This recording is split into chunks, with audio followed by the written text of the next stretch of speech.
2022. Board members, district staff members, and members of the audience, you're free to join me in standing as Tim Rubio with Young Life provides a message, followed by the Pledge of Allegiance led by Carolyn Benavides and the Pledge to the Texas flag led by Tara Bocek.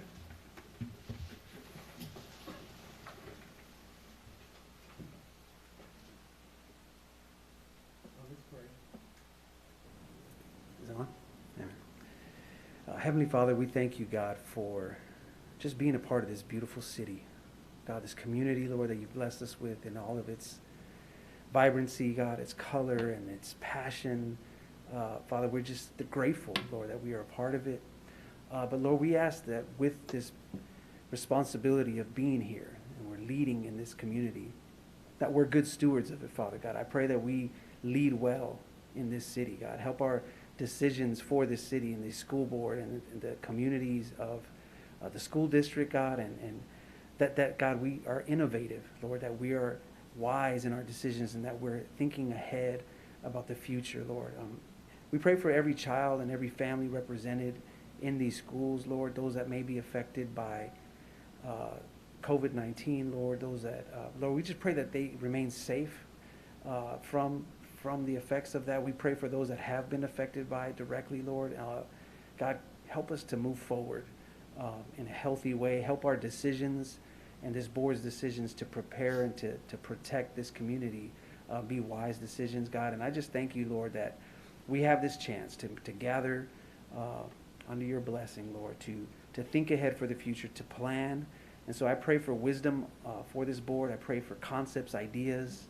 Help us to be innovative, God. Help us to be dreamers for this community, Lord, in this school district, Father. Lastly, God, I just pray for tonight as we celebrate this board this month and pray for our decisions that happen out of tonight and the meetings to come. Just bless our decisions, God. We put you ahead of all those decisions and we put you first, God. So we thank you and bless you in Jesus' name. Amen. Amen.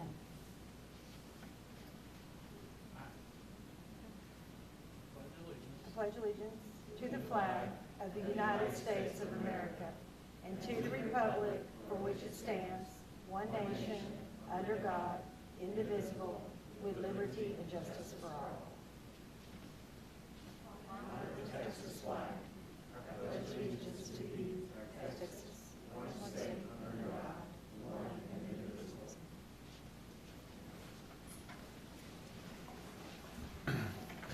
Thank you, Ms. Benavides and Mr. Bocek, and thank you, Mr. Rubio, for your words tonight. Needed, and we appreciate them. We appreciate you being here. Welcome to our first meeting of 2022.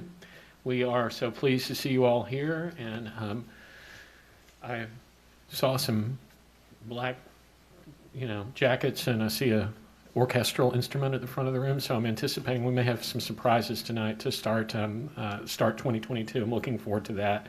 So thank you all for being here and participating and being with us tonight. Also, we're launching a new sound system in our boardroom tonight.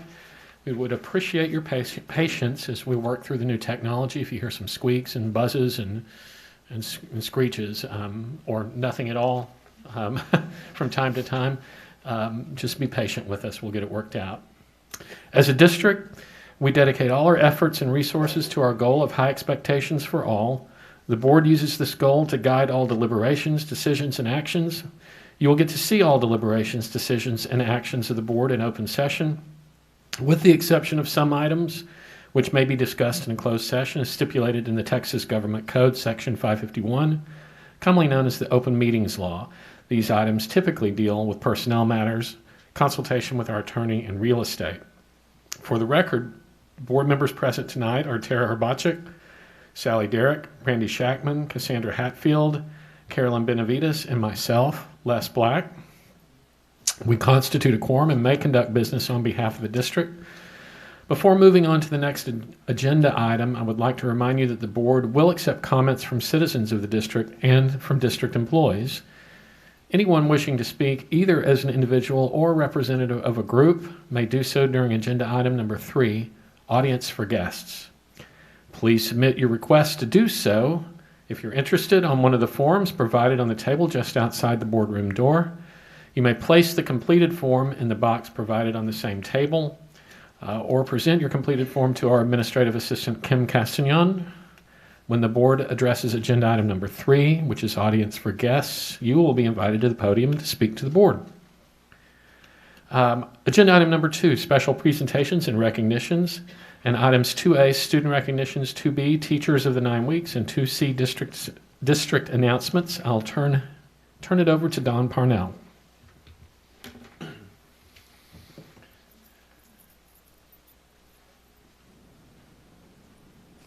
Good evening, Dr. Black, Dr. Chapman, and members of the board.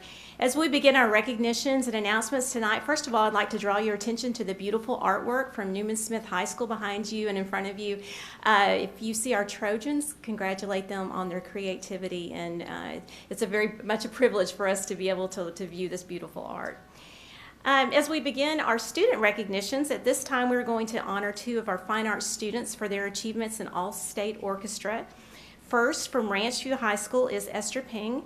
Esther made the TMEA All-State Philharmonic Orchestra, and she plays the violin. This is the 4th year in a row that Esther has made an all-state group. It is very, very rare for a student to go through such a difficult process and make all-state for 1 year, much less to do so 4 times in a row. It's truly extraordinary. So congratulations to Esther.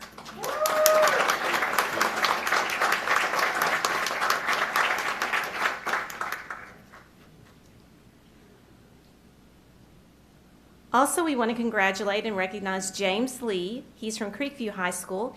James made TMEA All-State Philharmonic Orchestra, and he plays the cello. This is James' first time to make an all-state ensemble, and we are very proud of his hard work. Congratulations, James.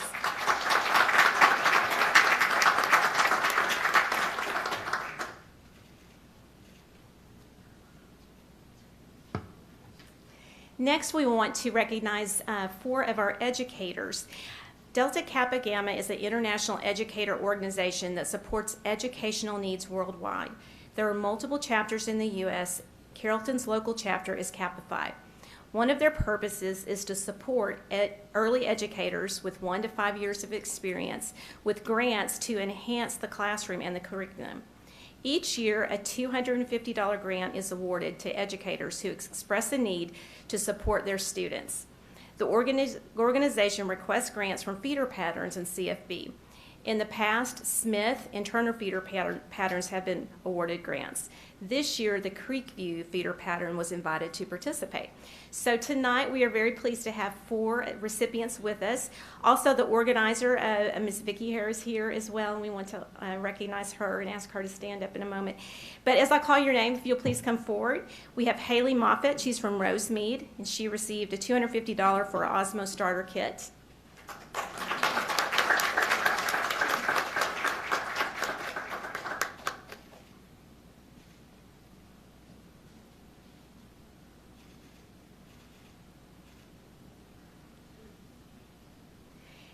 Elise Wilson from Rosemead for an Osmo starter kit.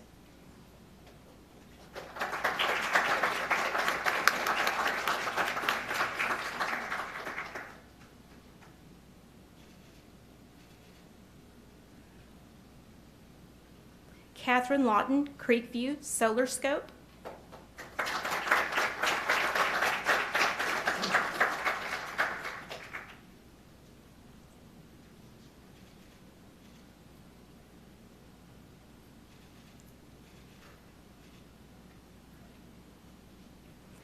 And Caroline Anthony from Kent Elementary for various items for her classroom.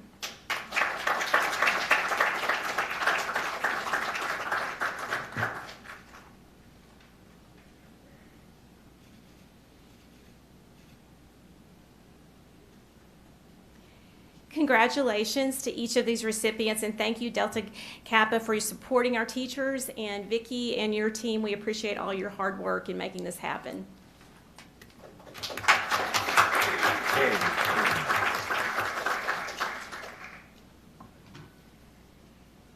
Next, I hope you will join me in watching a video that recognizes our teachers of the 9 weeks, and we are very proud of each of these recipients.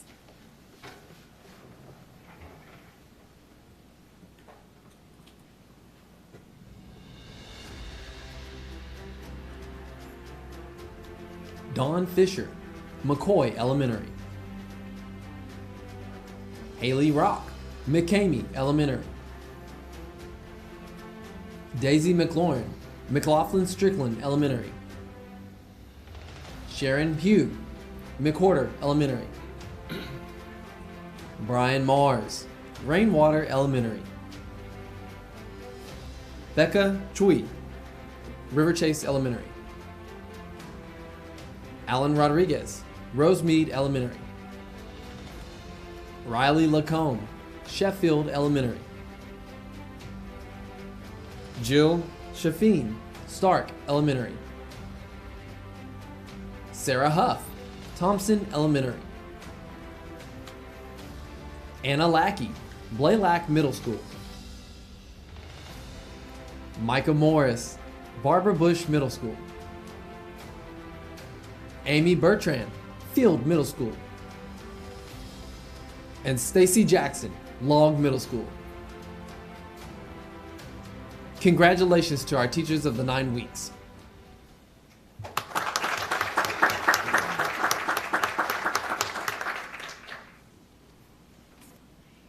Next, we want to take a few moments to recognize our school board. As you may know, January is School Board Appreciation Month in Texas.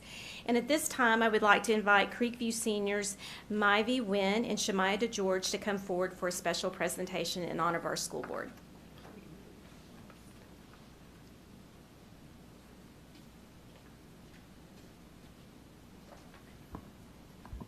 Good evening, my name is Myvie Wynn. And my name is Shemaiah DeGeorge.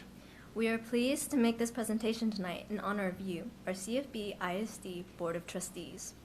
Our school board members are selfless volunteers who spend long hours working to ensure all of our students have the opportunity to learn and grow. Celebrating School Board Recognition Month is one way to say thanks for all that you do. Serving as a link between the community and the classroom, school board members are elected to establish the policies that provide the framework for public schools.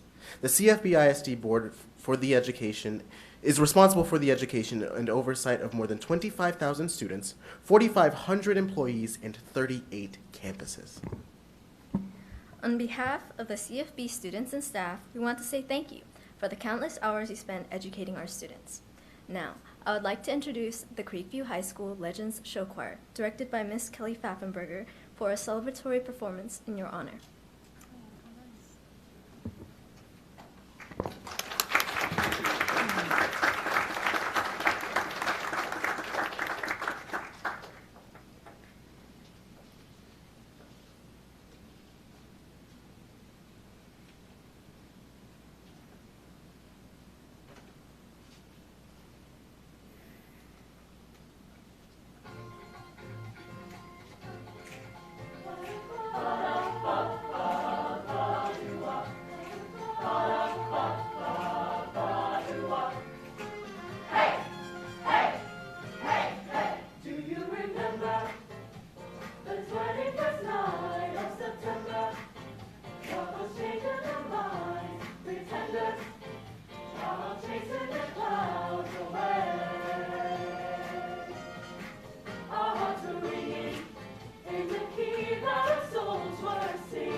Thank you, choir. I'm sure we can all agree that was an incredible performance. Wonderful.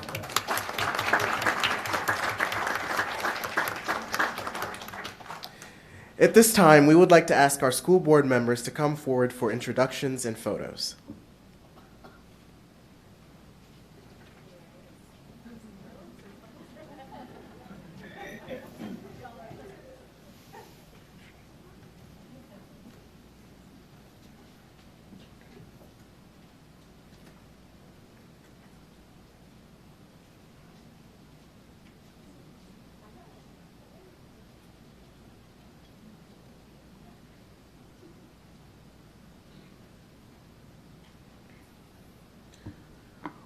We would like to present each of you with a small token of our appreciation. Dr. Les Black, President and member since 2021.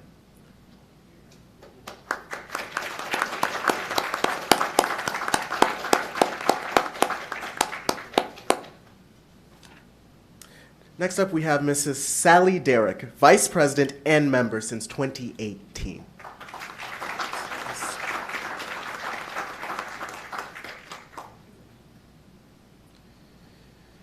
Next, we have Guillermo Ramos, Secretary and member since 2015.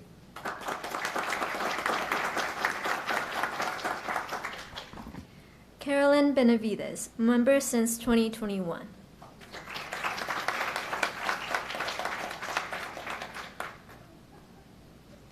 Next, we have Cassandra Hatfield, member since 2021.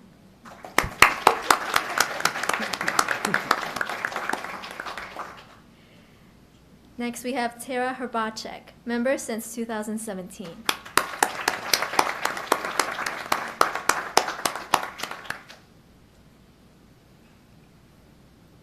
And lastly, Randy Shackman, member since 2013.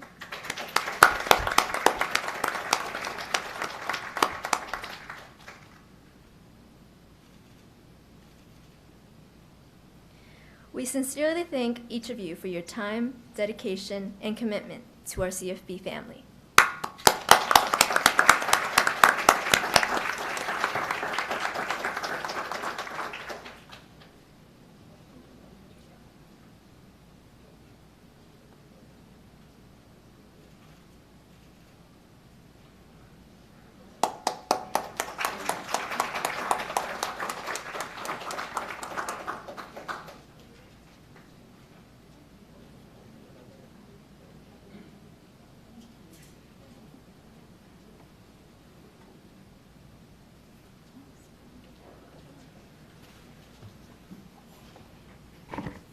And in closing, our recognition, board members, the beautiful flowers in front of you are from our CTE students, our floral design students, and also we have some great swag from you from our campuses. So thank you again for all you do. Congratulations again to all our students and educators, and that concludes our recognitions.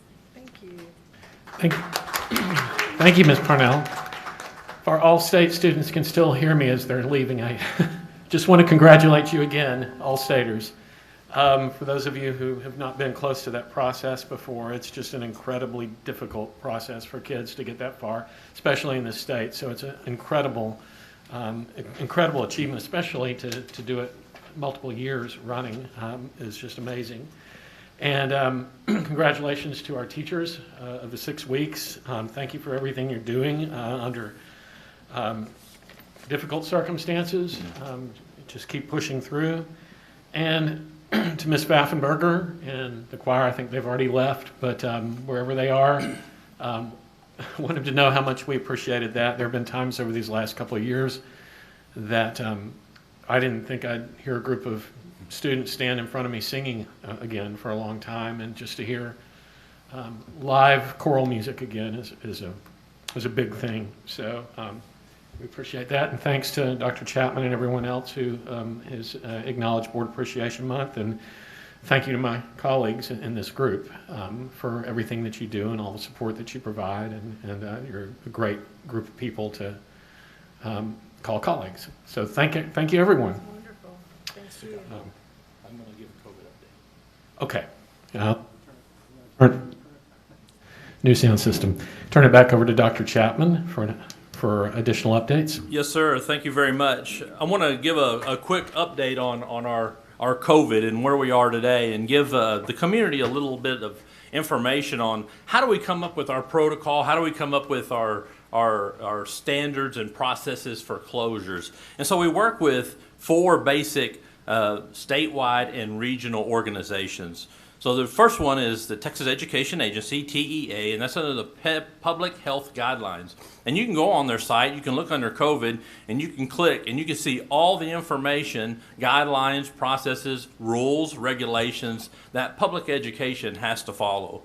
Then we also work with CDC, which is our Center of Disease Control, and get information. They correlate, or they work with TEA when they develop those guidelines.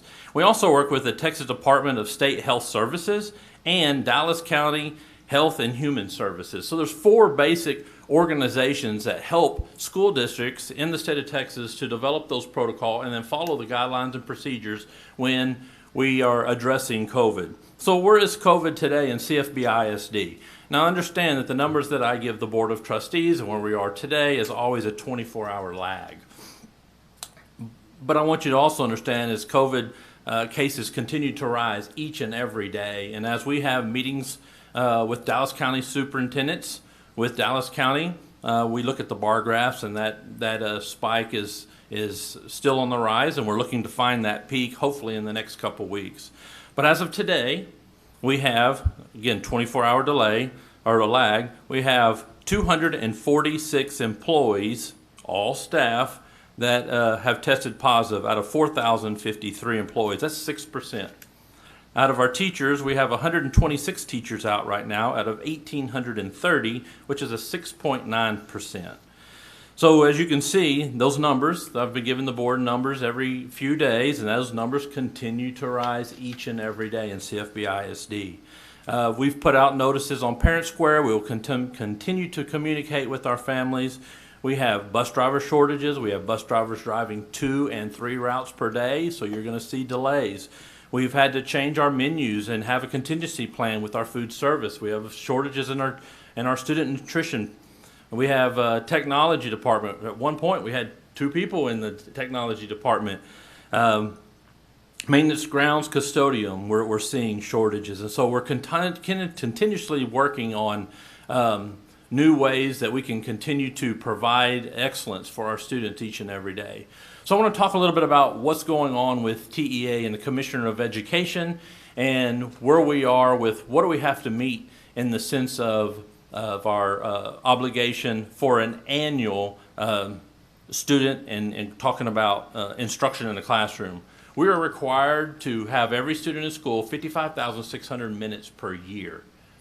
And so as we move through, we are working closely with the Dallas County Health and Human Services. And basically what they're doing is they're providing us recommendations on when we should shut down, not campuses, but levels. And what I mean by a level, it could be a classroom, it could be at the CDA. And so far, we've had these recommendations that have been brought to me, which we have closed these classes. First, we have a 2-year-old class at CDA. We have a 3-year-old class at CDA, which was 2 positive cases, which was 20%. Thompson Elementary special ed class, which had 2 positive cases, which was 22%. We had a pre-K at Carrollton Elementary, 3 positive cases, which was 17.6%.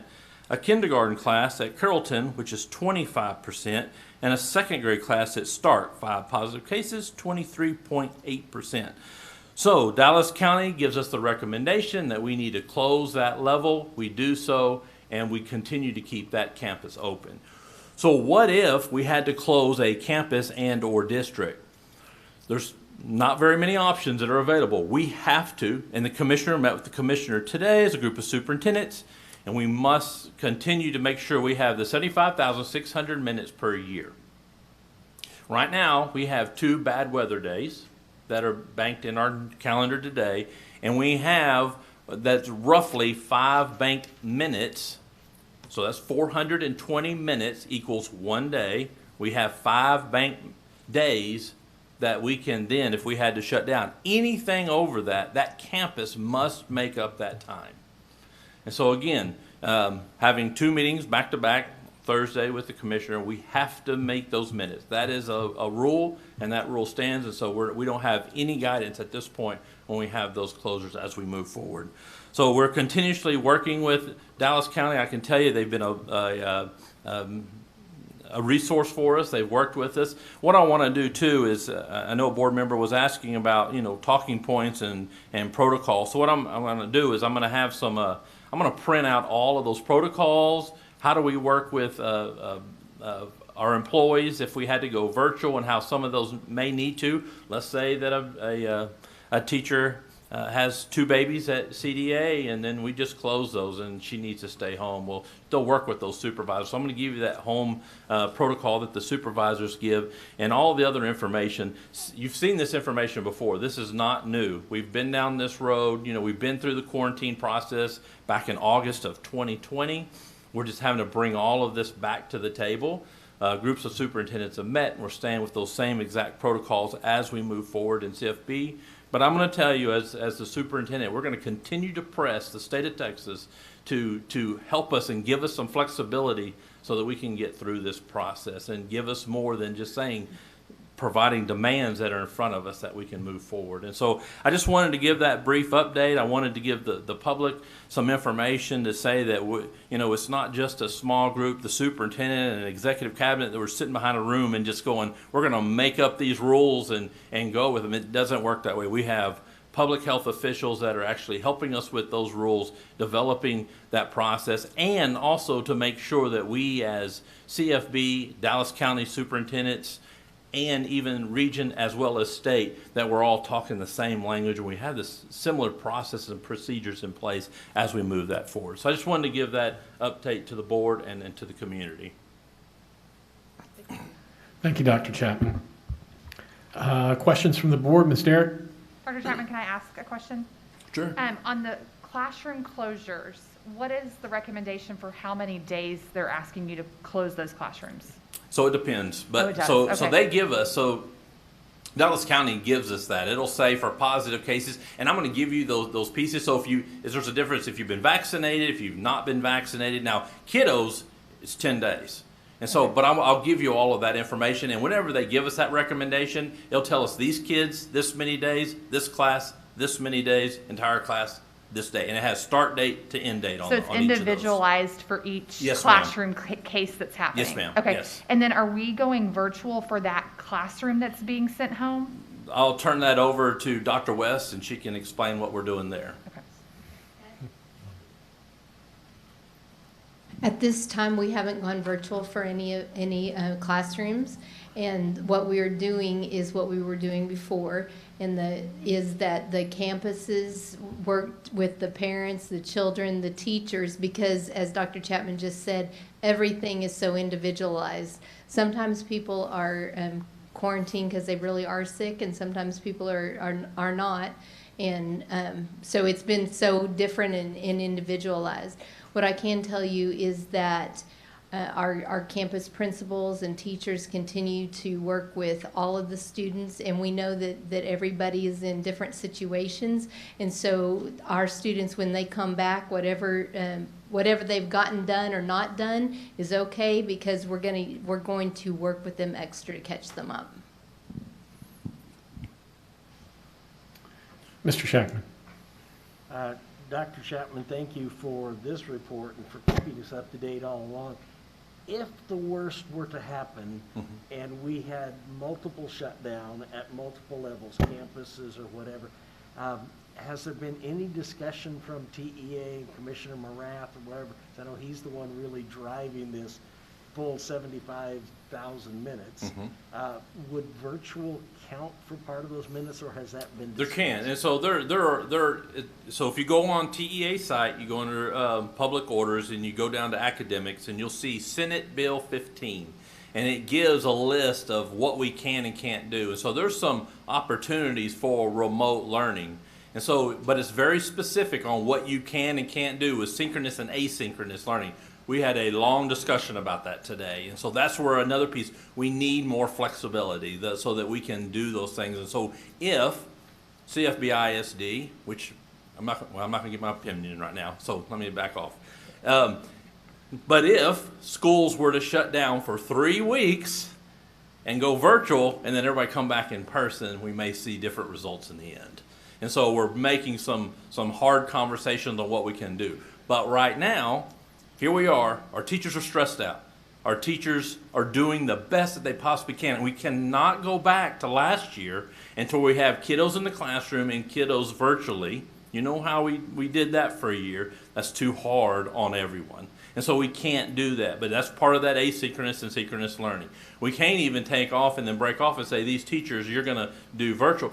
We already have 126 teachers out right now. And so, that's where we're having that. Can we have more flexibility that we can do X, Y, Z, and possibly be counting minutes when we have, a district-wide closure. But as you and I both know, as more districts do the same, it's hard for the state of Texas to say no when you have a majority in the end.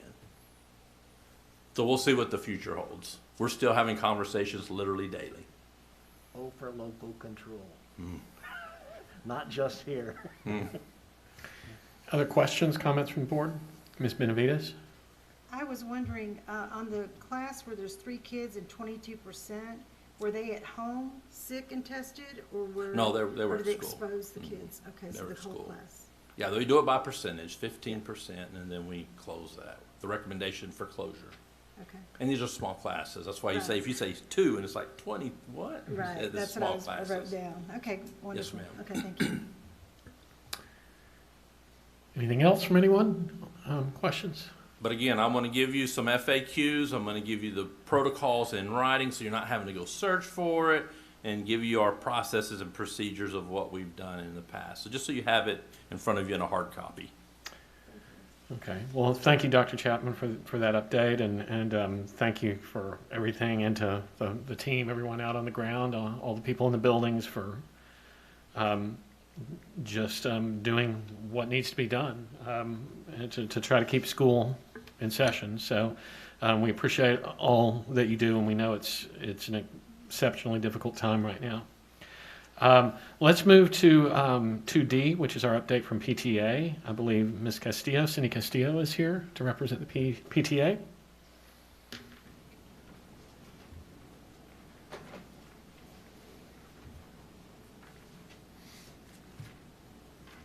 Good evening. My name is Cindy Castillo, and I am the 3rd VP of Programming and Family Engagement for CFB Council PTA.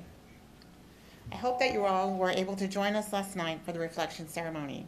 17 schools were represented with over 164 pieces of incredible artwork submitted to Council PTA for judging. 120 students were awarded last night, and 24 of them are moving forward to the state level competition. CFB ISD and its PTAs will be well represented at the Texas PTA Reflections Competition.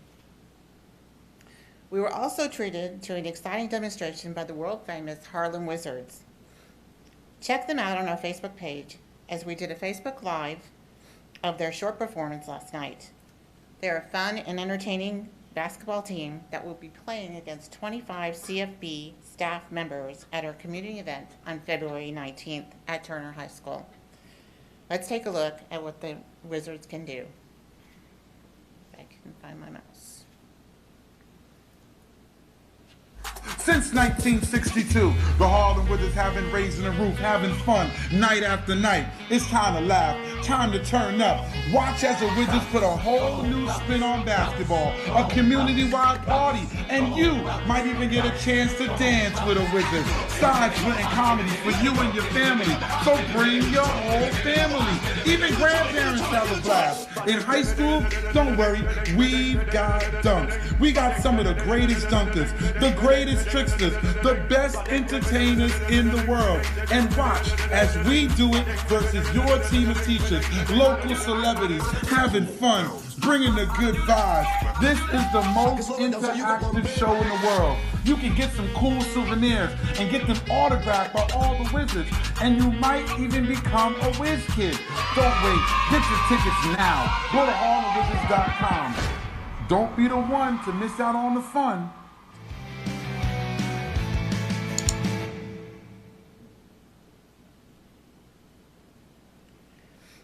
So I hope you will come join us for this family fun night of fun. Come watch Dr. Chapman as our referee, Mayor Robert Dye as our coach, and Mayor Kevin Falconer as our scorekeeper. We can't wait to see our community come together again. You can purchase tickets through the PTA tab on the CFB website or find our posts on the Council PTA Facebook page. I also have postcards with the QR code to purchase tickets with me tonight, which I'm going to send through to all of you, and I'll have some for our audience. I'm also pleased to report that all of our PTAs are in good standing with Texas PTA. All of our PTAs will be getting ready for their elections, as well as nominating amazing volunteers for the PTA Life Member Awards. The District Life Member Award ceremony to honor all of these exceptional volunteers will be on April 21st at 6:30. If you haven't already, please join our Council PTA Facebook page for important updates and information for all of our events. Our next PTA delegate meeting will be March 9th at 6:30. Thank you. Thank you, Ms. Castillo. And thanks to the PTA. Yes. Give them. I say it every month. We couldn't do school. We couldn't have school without the PTA. So thank you for everything you do. That brings us to agenda item number 3, which is audience for guests. Ms. Castellan, are there any in-person requests for this item? Okay, thank you. All right. Before we begin, I'll remind our audience members of the board's procedures for handling audience for guests. Anyone interested to speak in person during audience for guests must sign in and list the topic they want to discuss. Each speaker will be allowed to speak once during audience for guests. Each speaker will be allowed a maximum of 3 minutes to address the board, dictated by Board Policy BED Local. Because the board wants to hear from as many of you as possible while also keeping the meeting running efficiently, groups of more than 5 people who want to present a particular viewpoint on a topic should appoint one person to speak on behalf of their group. Please remember that the board cannot deliberate on any subject that is not included on the agenda for this meeting. And last, we ask that you not discuss students who are not your own child. The timer will be shown on the screen in front of you, and will begin when you arrive at the microphone to speak.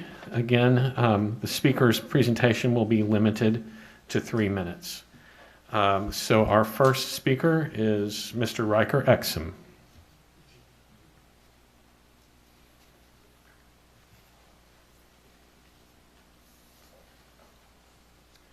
Good evening. I'm here to speak to you on behalf of several families who attend the CFB ISD district. We collectively request the administration take action without delay to protect the students and staff of the district. Since students have returned to class, our elementary level school children continue to bring home concerning news. A few examples are transportation delays, lack of substitutes, and sudden cramming of additional students into one classroom due to teachers being out. Issues like these are collectively having a tangible impact to ongoing learning activities. We knew this was coming to our schools weeks ago, yet we still have seen things deteriorate quickly within the district. We collectively encourage the board and school administration to take the following actions without delay as we work together to slow the spread of COVID. Please follow the order from our local Dallas County judge and implement mask requirements for all students and staff within the district without delay. Procure and issue KN94 or N95 mask PPE to all staff and students as needed, as we've all kind of understood that cloth masks are just not of much value these days with Omicron. Consider maintaining a secondary count of students testing positive but have not entered the facility, as kind of was mentioned earlier, because they're not necessarily seemingly counted within the overall counts, making these decisions around whether or not we should cancel those rooms or classes, etc. And we've personally known some folks that have caught COVID and they were not in the district counts because they didn't physically walk into a building. Please consider consulting your Student Health Advisory Council, who the last published meeting was in October, which was quite some time ago, on other key actions that we can be taking now to ensure the health and wellness of students and staff. And please also make these recommendations, if they are made public. Please consider reinstituting a remote learning option for those that can take that on. It doesn't fit for everybody. It fits only some, and that's understood because of family situations, etc. But if we can at least reduce the student count, I think that's to our advantage overall.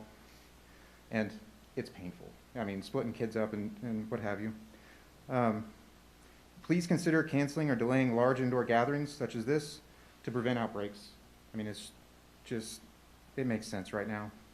And please conduct a review in considering the increasing the current compensation plans for teaching staff to ensure they remain competitive against rapidly rising wages in other competing types of industries.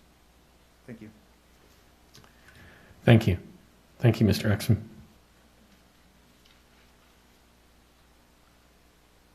Our second speaker is Katie Acosta.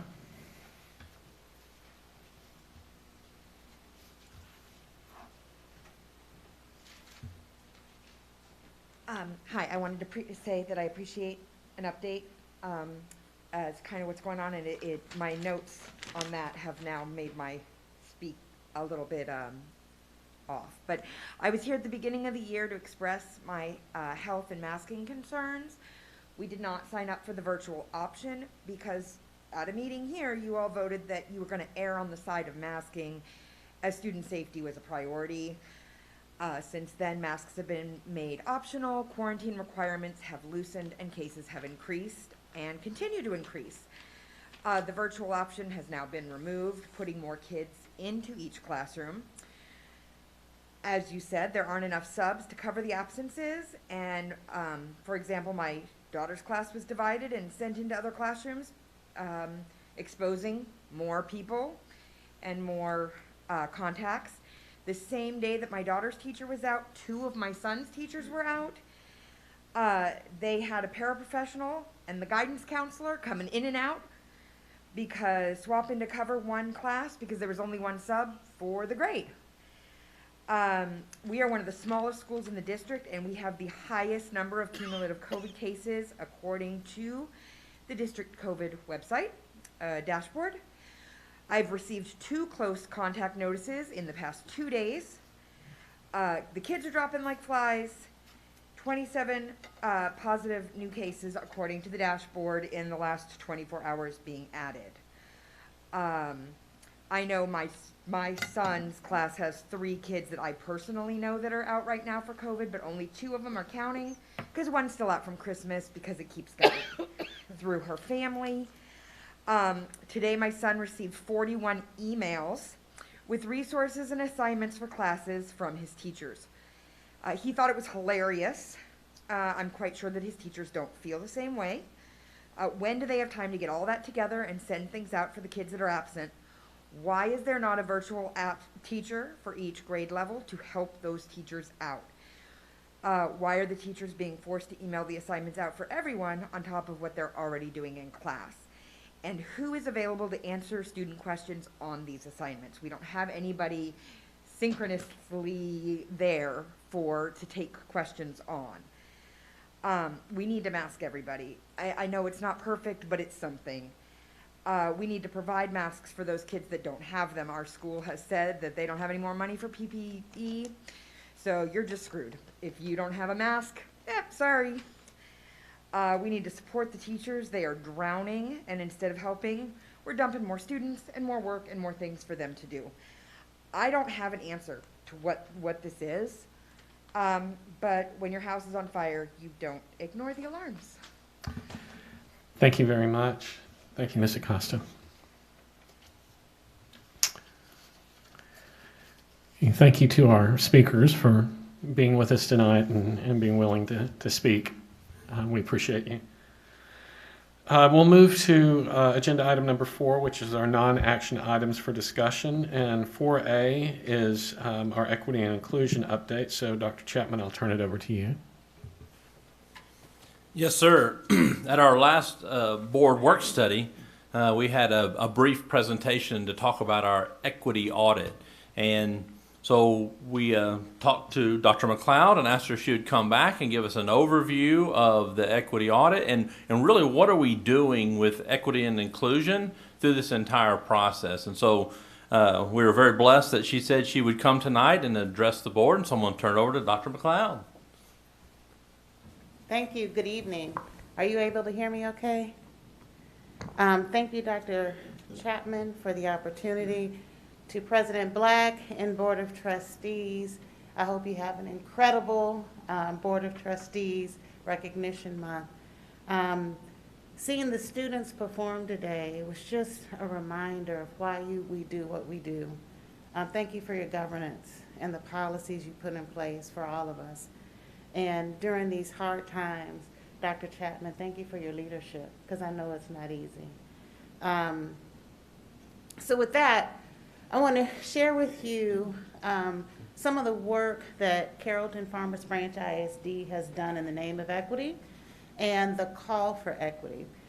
We had a group that came in to do an equity audit and equity report. And I want to summarize it in 4 simple bullets. 1, what we already knew from the equity audit, what we learned from the equity audit, and what we've done with the audit and what we will do. So what we already knew, what we learned, what we've done, and what we will do. What we already knew from the equity audit, we shared the student achievement data, which was done in a desk audit. So this is information. We knew how our students were performing. We knew which areas our students were doing well, the areas we already knew we needed work. And from what was shared, we knew that special education was an area that we need to look at, followed by our African American learners and economically disadvantaged were the 3 areas that needed the most attention. This information we've probably known for years. We get it all the time. What we also knew is what our discipline data shows, and that while African Americans are 17% of the population, they're 30% of those that are represented in in-school and out-of-school suspension. And so all of these numbers we've also had access to for years.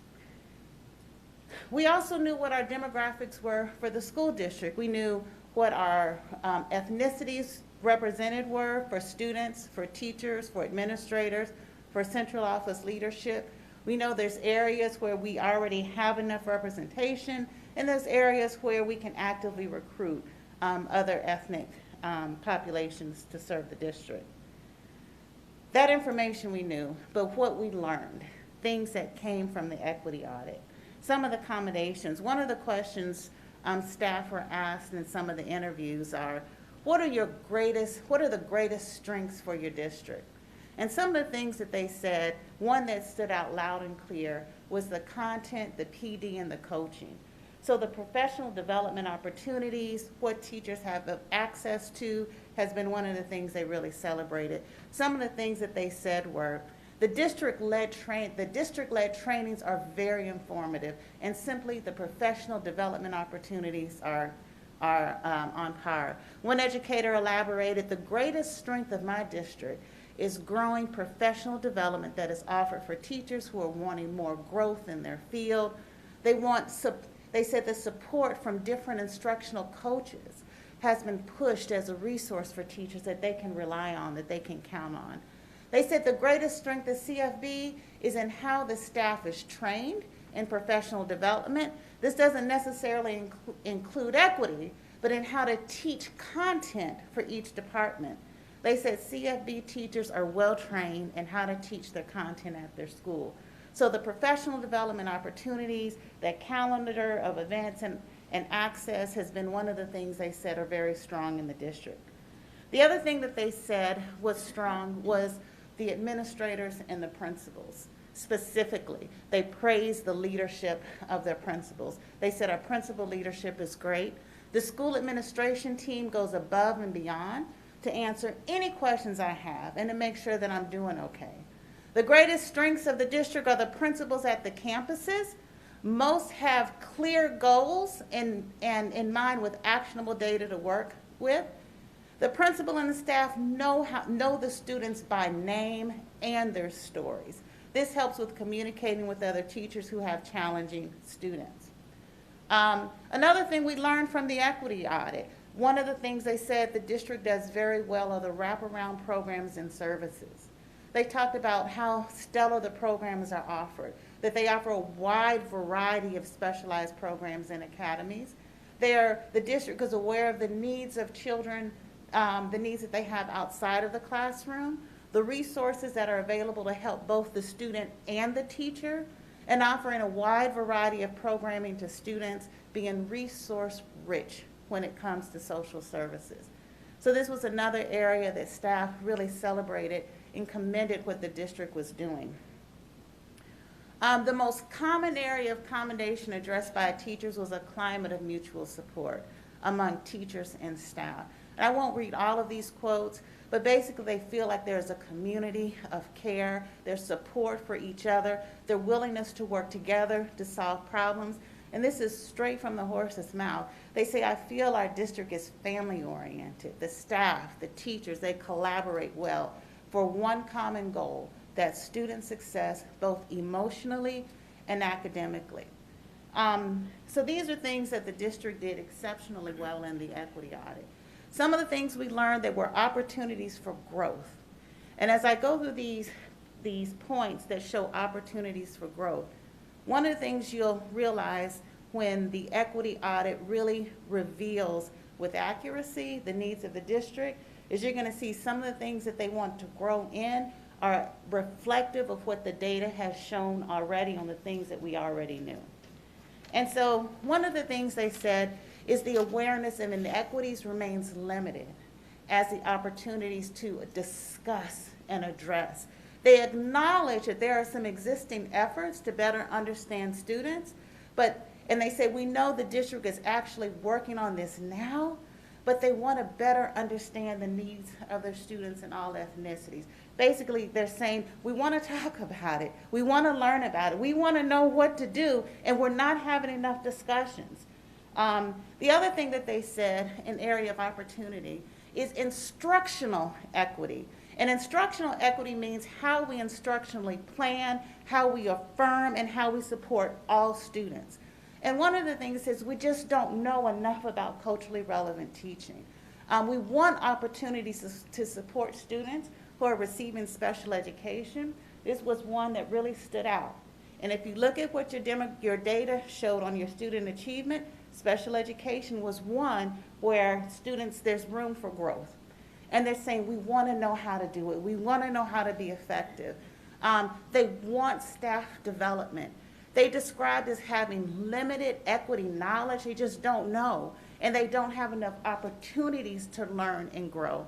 And so this is an area which is, it was pretty revealing for them to share and to be so open and honest. Look, we know what our data says. We want to do better. Help us. Teach us. What can we do to make an outcome to change? This is some of the other things that they said, opportunities for growth for cultural diversity and culturally relevant teaching. When they asked, well, what do you think are the largest area for improvement? And consistently, it just stood out loud and clear. We want to become culturally responsive. We want to improve culturally responsive teaching. We don't want to just be taught it. We want the follow through. We want the sustainability. We want to keep learning and growing in this area. And not just in ethnicity. They're looking at neurodiversity, LGBTQ. They really want to know what this means and how to have an impact.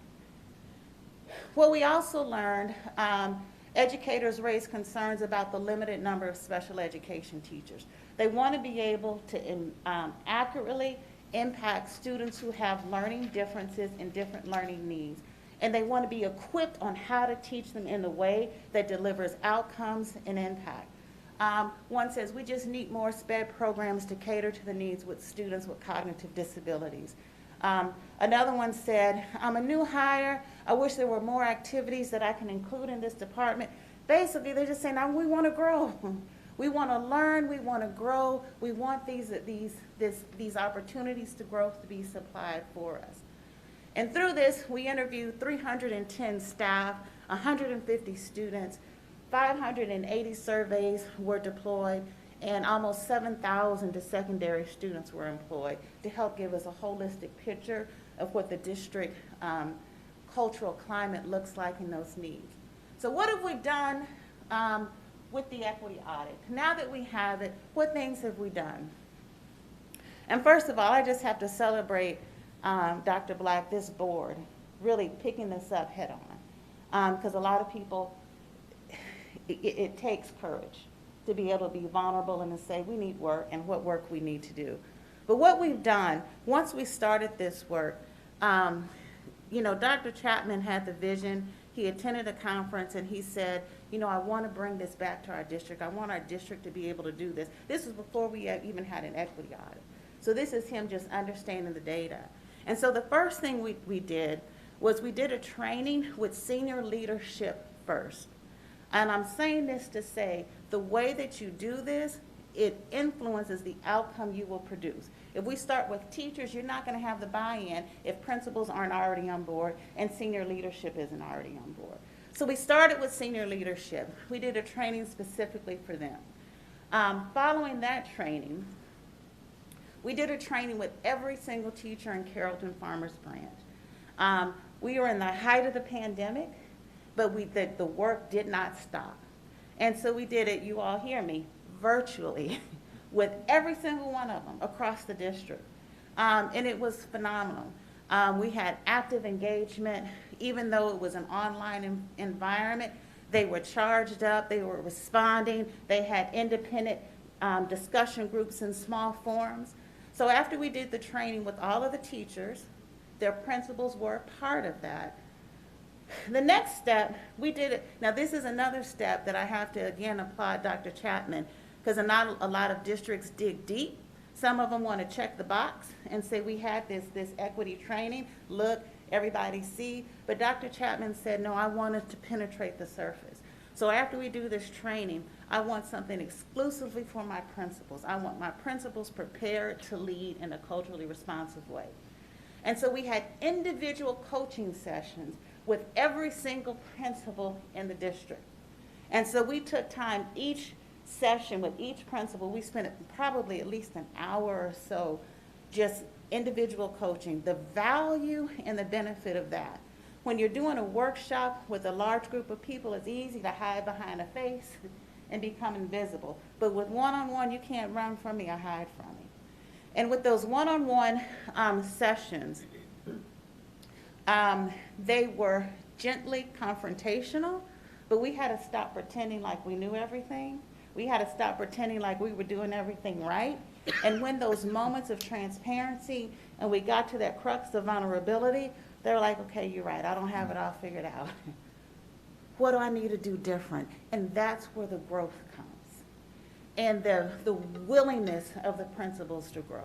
The willingness to say, and for me to tell them, look, even Superman has to be Clark Kent some days. It's okay to be human. And when we fall down, get back up. And so those one-on-one sessions were incredible.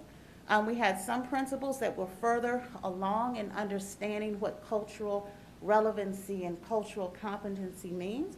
And there were some but it didn't matter where they were. We took them where they were and we pushed them to the next level. And so after the individual coaching sessions, and they were like, we need more. This feels like therapy. I'm like, well, put your quarter in the jar. But and I'm saying that to say, in order for this work to really have impact, it's not enough for me to give them intellectual knowledge and content. We have to change belief sets. We have to change mindsets. They've got to feel it in their soul, if that makes sense. I don't know if that's the right word. And when you talk about the tools, and one of the teachers said, we teach content, but we don't know what it means to teach it with a culturally responsive mindset. What that means is how we teach culturally responsive practices and behaviors and pedagogy and equity. If you have, it's like, if you're trying to clean a mirror with a hammer, you're going to cause harm. And we have all of the tools, but how we use those tools may cause harm or they may deliver the outcome. And so creating a lens of cultural understanding, cultural consciousness means, you know what, I've got the right tools, but I'm not using the right lens. And so with creating an awareness, what it does is it gives the opportunity to see students differently and realize I don't need a hammer for this one. I just need a washcloth or a squeegee. Does this make sense to you guys?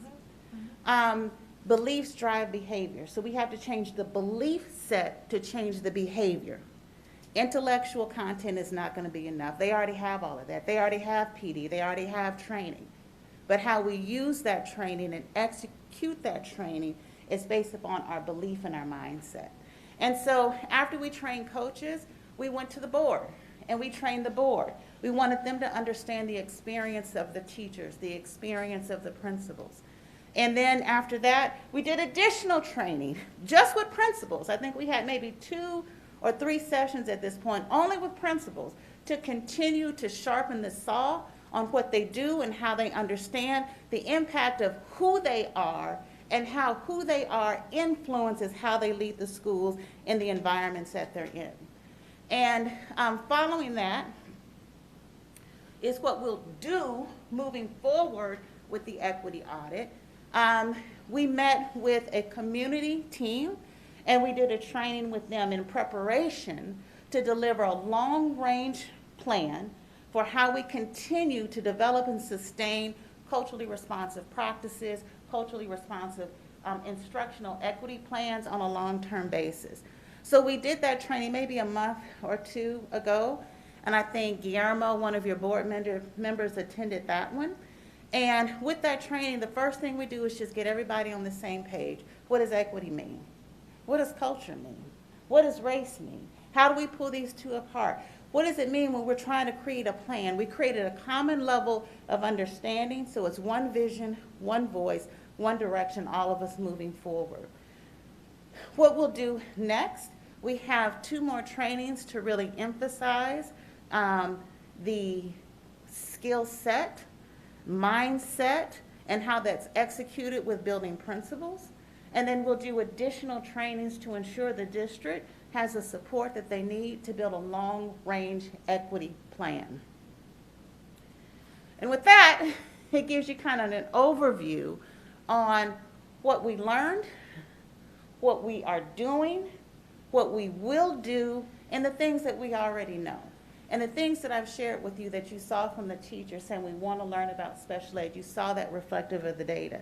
So all the equity report did was it affirmed what the district was already doing, the way the district was moving, and gives you just to uncover some blind spots on things that we can focus on to continue to move in a positive direction.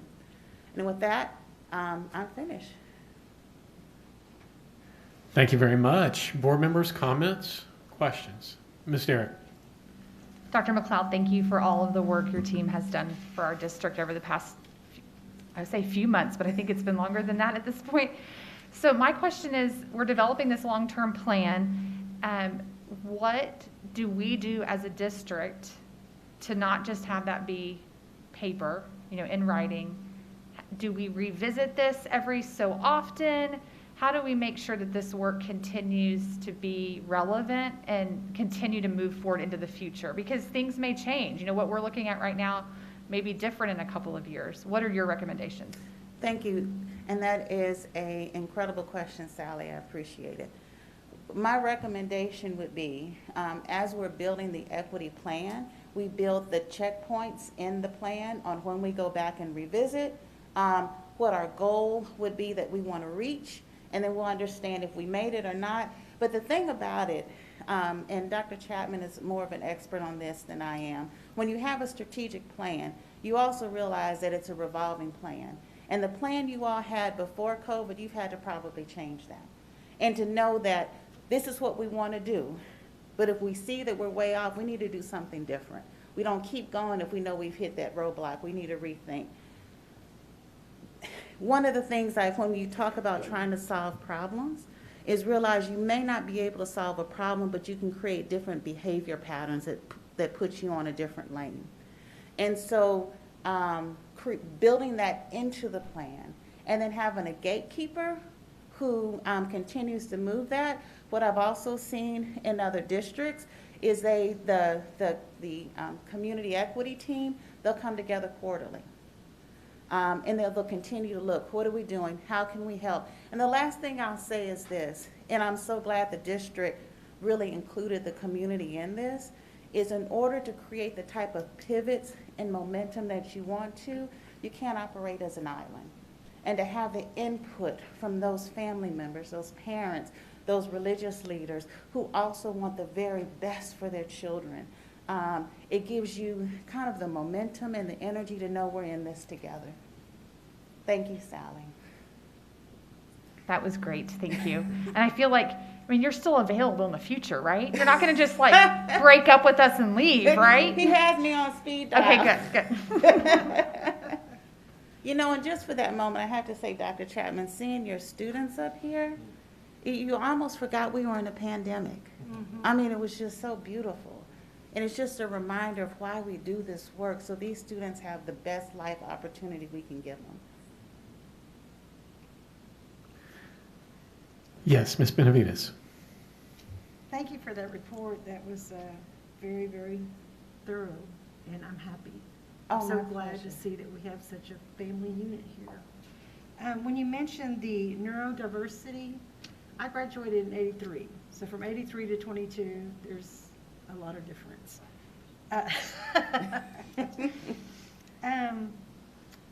As far as that, what guidelines do we have to follow, or are there some in place? Is there an education basis background to help us understand that as we do a boy or girl or special needs children? Yes, and Ms. Hernandez, did I? Benavides. Benavides. Yes, Please don't forgive me. It's I'm fine. sorry. Please And don't congratulations on your seat at the board. Thank They you. said 2021. That's very nice, thank you. So I would say this. When it comes to children who learn differently and think differently, there are so many different tools that are available, and I have confidence that your special ed team has access to them. The point and the value of this work is realizing we don't use a hammer when we're scaling plaque off our teeth. Does that make sense? Delicate, right. And it's how we use those tools to create that, to empower and respect the individual learning needs of those students. And so when you talk about special education or children who have special needs, it's how we view them, being able to see the value and that belief set. It's not that we don't know what to do. There's a theorist by the name of Ron Edmonds, and he goes, we already have everything that we need to do, and we know everything we need to know about education. It's not that we don't have the knowledge, it's how we execute that knowledge. And when I say the belief set and belief system, I'm a mom with 2 boys who have dyslexia.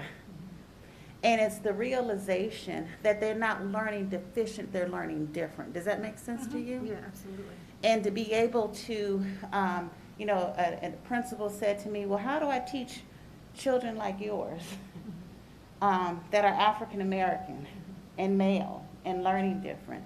And I said, well, if you can look at them not as African American but different, but just little boys. Thank you. And treat them in the way you would any other child. In the way that they need to learn. And I know this is so passionate to me, and I'm so thankful for the opportunity to share this with this school district and for them to be so open and willing to learn and grow. So I'll just say this last thing. It's realizing how our children land on us and land with us. They are perfect just as they are. What this work does is it gives us the opportunity to create the bullseye around their life based upon what they need for success. And so it gives us the mindset and the perspective. What was in this book or in this box may not fit. So I may need to throw this away and do something completely different for you to experience success. Thank you, Dr. McLeod. Any other questions from members of the board? Comments? I do. Ms. Benavides? I was going to just add to what we spoke of just a moment about. Does that apply as well to the LBGT community? Yes, ma'am.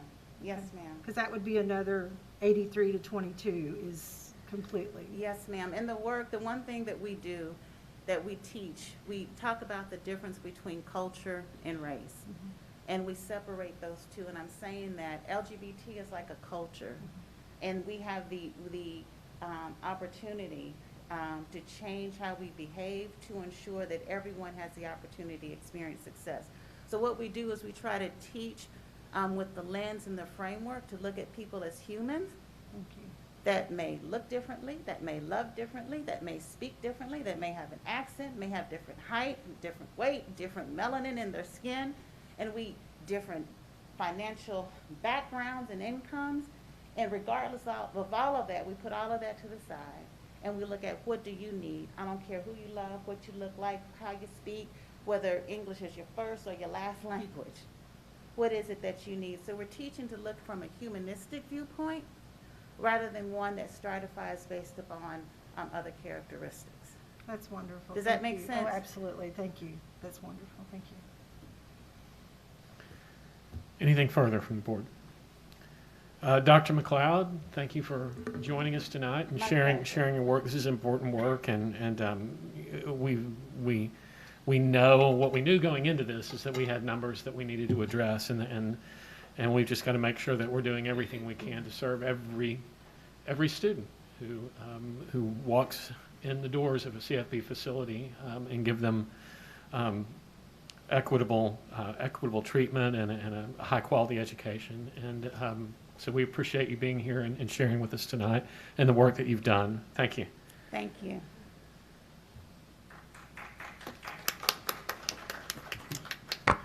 That brings us to agenda item 4B, which is the district annual report. And I believe this is Dr. Patty Parker. Dr. Parker. To my colleagues on the board, we're approaching a time for a break before too long, so hang in there.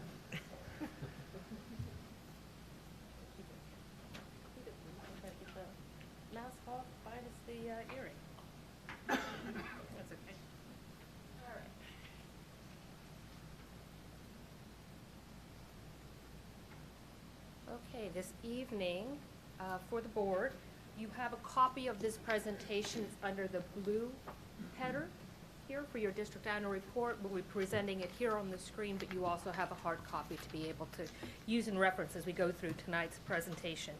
The first thing I'd like to do is say good evening and say thank you so much for this opportunity to present information about student performance here in Carrollton-Farmers branch. Please know that the data that we're going to be looking at tonight was released by the Texas Education Agency last month. And while a majority of the information on the STAR test does come from the 2020-21 school year, our financial rating and our college and career military information comes from 2 school years. We call that a lagging indicator. The Texas, let's try this again.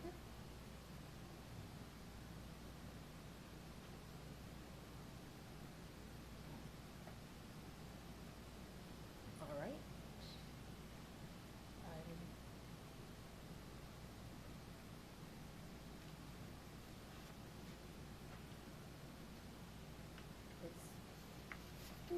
It's not accepting.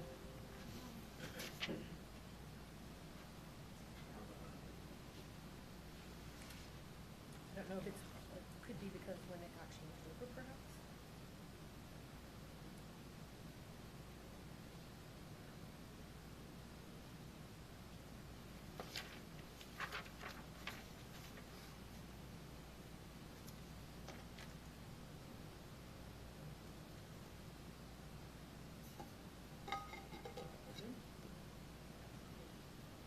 Thank you so much. All right.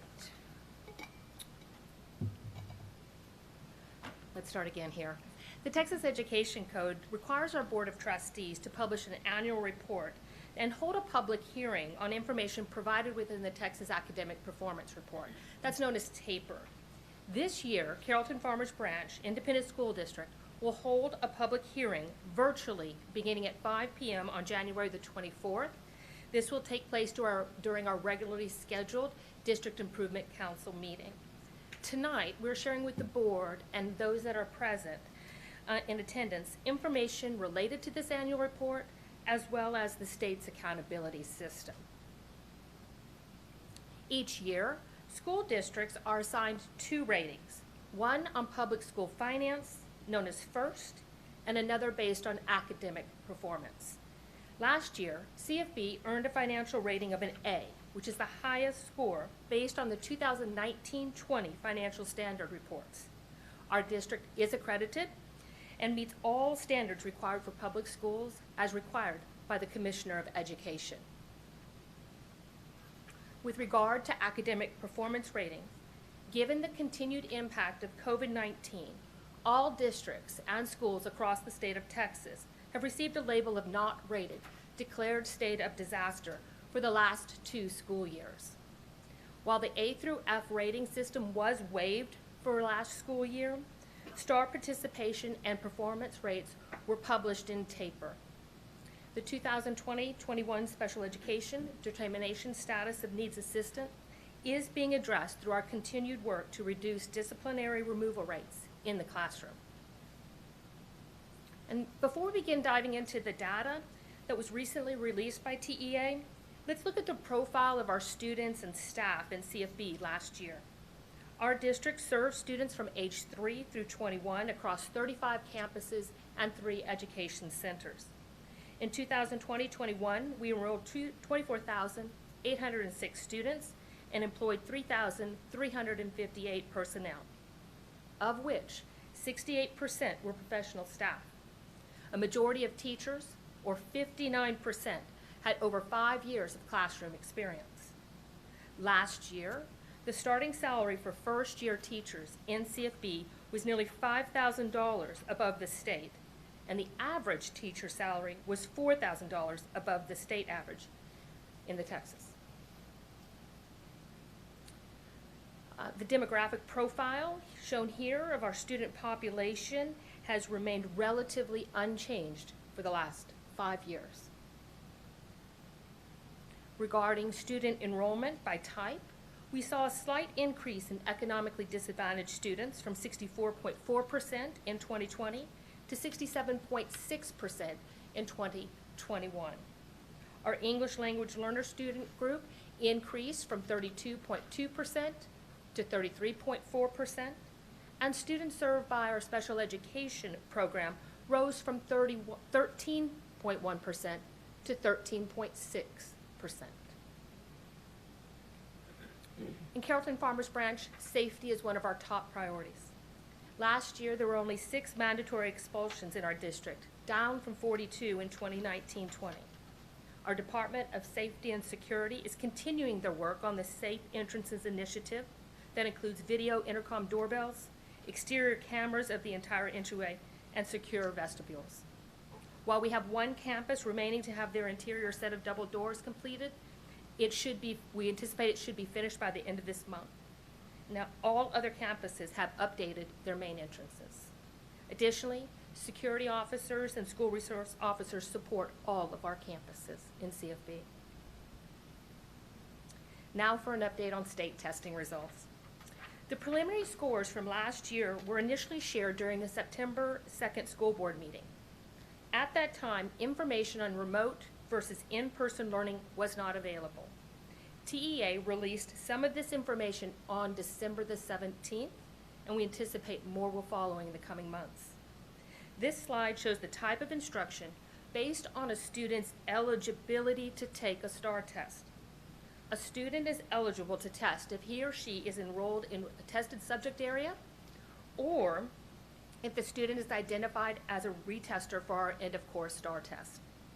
The state's data is on the left, CFB is on the right. Last year, 37% of all potential test takers in Texas were identified as remote learners, and 63% as attending in-person instruction. 58% of eligible test takers in CFB were remote learners, and 42% were reported as in-person. Now, before we dive into the test scores on the next slides, it's critical to first note which students were actually present on the day of testing and what % they represented of these 2 groups. In a typical school year, the participation rate on STAR test is extremely high for the state and for our district. It hovers usually around 99%. Last year, the overall participation rate dropped as students were required to test in person, regardless of their instructional setting. And this information is presented here on the very first table. The second table shows that most students receiving in-person instruction took the STAR test. However, only 3/4 of remote learners in Texas participated in STAR testing. The percentage of remote learners testing in CFB was remarkably higher, at 89%.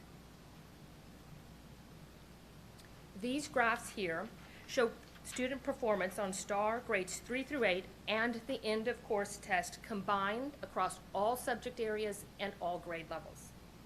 Overall, remote learners in Texas performed lower on the 2021 Spring STAR test than in person. With the exception of mathematics, remote student performance was slightly higher in person for CFB. Last year's STAR scores were higher for non-economically disadvantaged students in both remote and in-person instruction across all performance levels in Texas and similarly in our district. Next, looking specifically at STAR performance for each of the tested subject areas, the percent of students earning approaches grade level or above is represented on the top in yellow, followed by meets grade level or above in green, and master's grade level in blue. The graph on the right shows remote versus in-person comparison on STAR in CFB.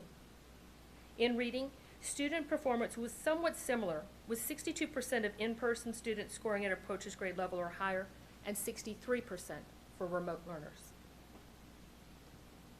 With regard to mathematics, in-person student performance was slightly higher in CFB than remote learners at the approaches and at the meets grade level.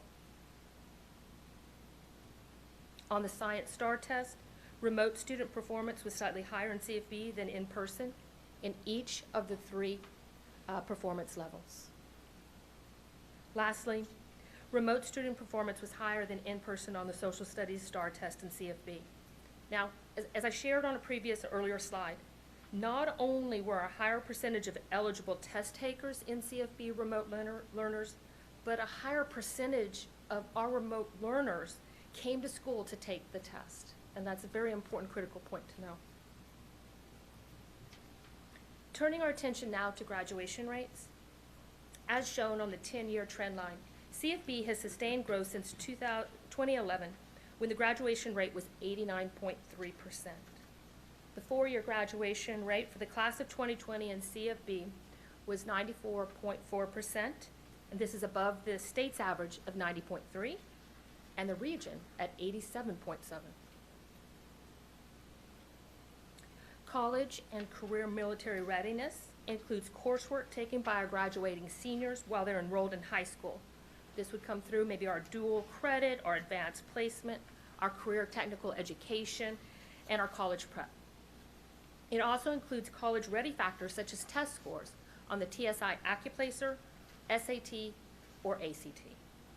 Our graduates from the class of 2020 outperformed both the state and the region in terms of overall CCMR and the percentage of students graduating as college ready. This slide shows the information about our post-secondary enrollment, and it's reported by the Higher Education Coordinating Board. 56% of graduates from the class of 2019 enrolled in a Texas college or university within the first year of high school graduation. And this is much higher, slightly higher than the state's average of 53%. This table represents post-secondary enrollment for students attending an in-state 4-year public university or a 2-year public university with their grade point averages. And the grade point averages are collected immediately after high school. So from the fall semester, immediately graduating through the summer of their next year. Lastly, information that was shared this evening, as well as information on our upcoming District Improvement Council meeting, will be available on our district's website, and additional information and additional data is also available through TEA's website called texschools.gov. And this concludes the presentation on student performance. Thank you, Dr. Parker. Board members, Ms. Derrick. Dr. Parker, quick question for you. Can you remind me on STAR test data, which benchmark is it that we're always looking at?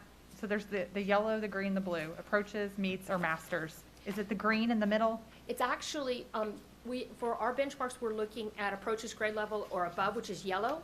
But for our House Bill 3 board goals, for grade 3, we're looking at meets and above for Okay. our House Bill board goal.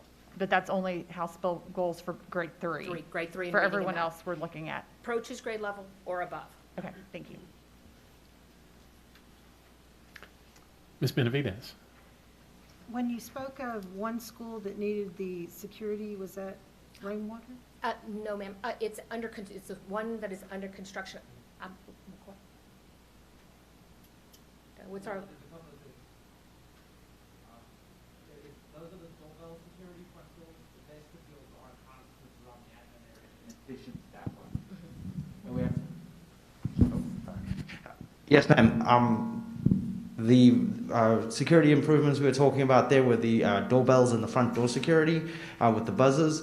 This enhances that with another layer to create that secure vestibules. And there's a couple in that 6 elementary package and other upgrades going on. So she spoke of one school that wasn't complete. I think it was McCoy. McCoy. Yeah, I spoke with the Department of Security and Safety, and they give me a report that they believe that that last little piece is going to be completed by the end of this month. Okay, thank you. Any other questions or comments from the board? Ms. Urbacek. You said this was released, what, December? December 17th, the state released some of the information on remote versus in-person. Okay, and you said they were going to release more We anticipate that details, they're- or what are they going to add? I mean, what are we going to see? At this point in time, we're not exactly sure. The state is, let me also share that we anticipated, they initially thought they were going to get this information to us in October. And then it slid to November, and then it slid to December.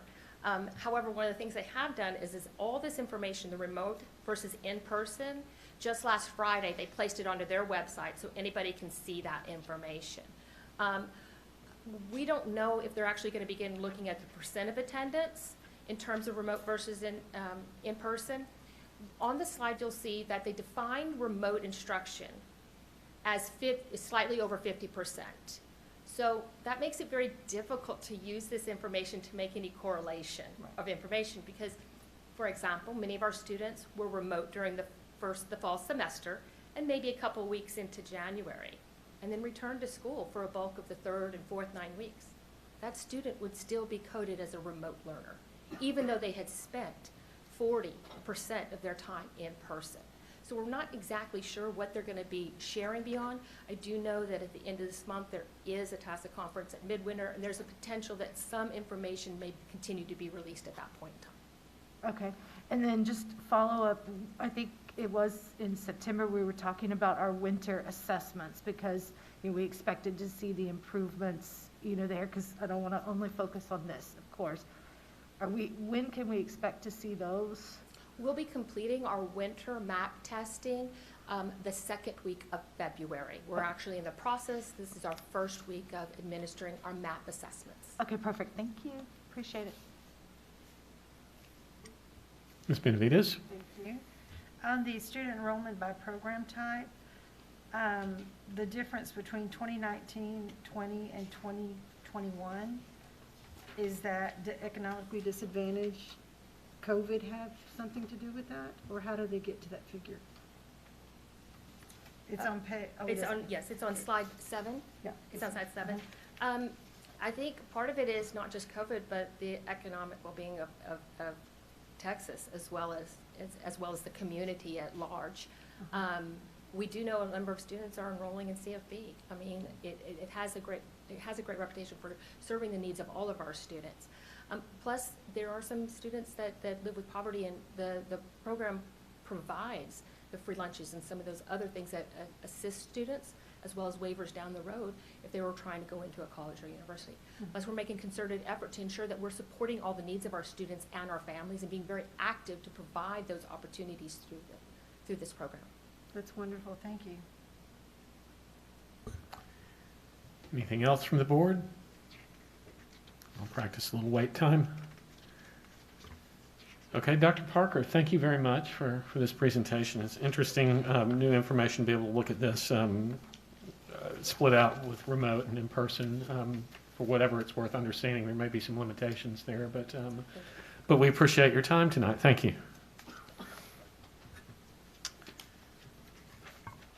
Our next agenda item tonight is agenda item 4C, which is the board operating procedures. And I think this will be I can make this a fairly brief discussion.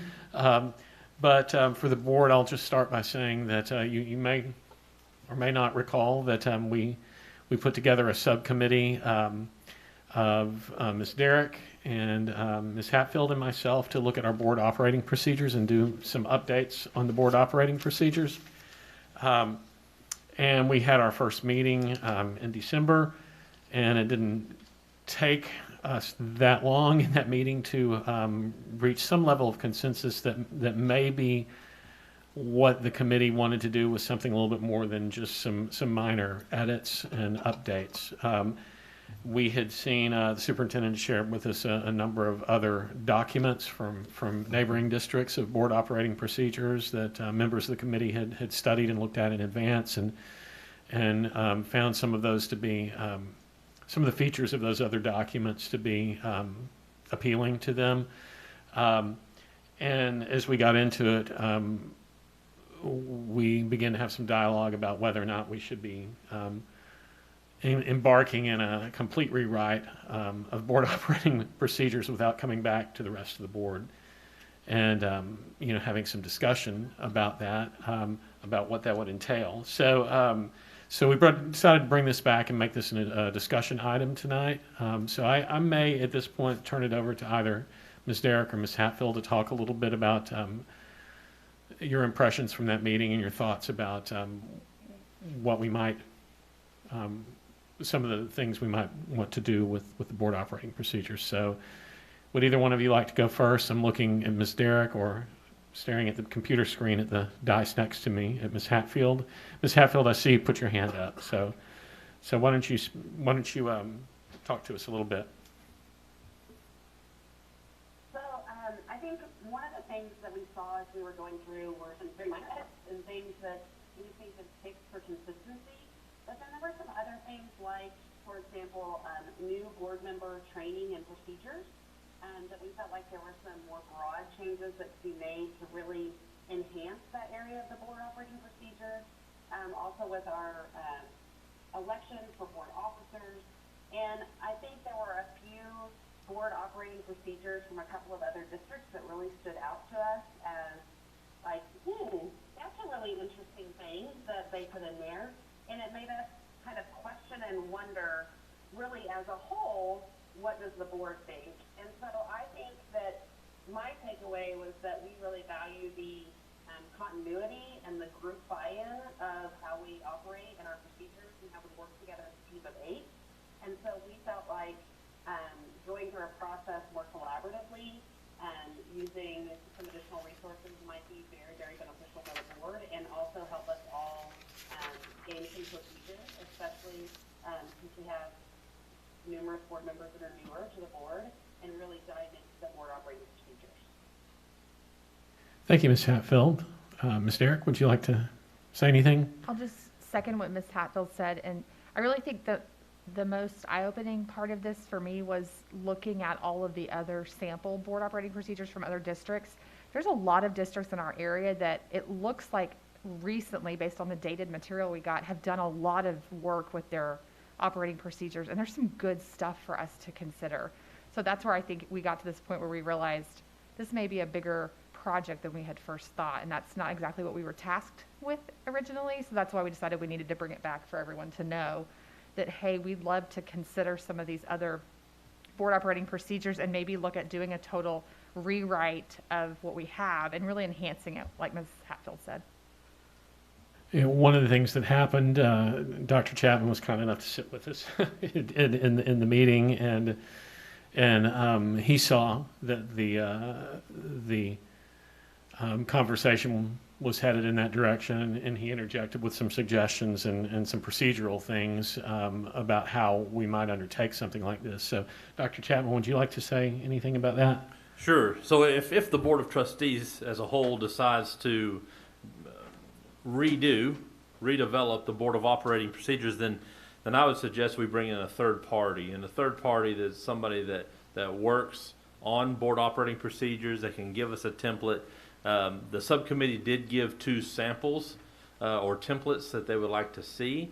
Those 2 districts are very similar in their board operating procedures, and that would give us a process to begin to start that. Now, if we do that, it's gonna take some time by the board, but once you develop this new plan, it's something that you can do and just review annually. But I do believe if that's something that needs to take place, we do need to bring someone in like TASB or XG or Lone Star Governance that can help the board, and you get credit for that. And it's a good team of 8 process. And so, again, if the board entertains such, then we could put a template together. I could call to start working on dates and times for that third party to come in, something they specialize in. Thank you, Dr. Chapman. Board members, do you have any comments or questions at this point? Mr. Shackman?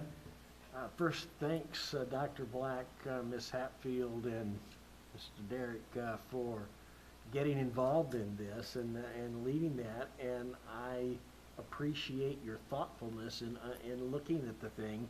I would be supportive of the direction you think we ought to go, and I very much would encourage us to hear carefully Dr. Chapman's suggestion of an outside resource.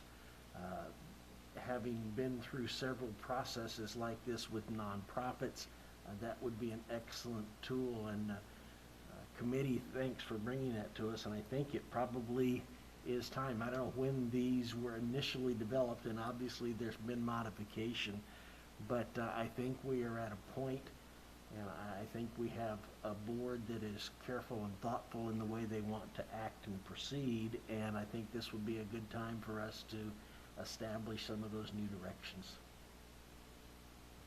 Thank you, Mr. Shackman. Anyone else have comments?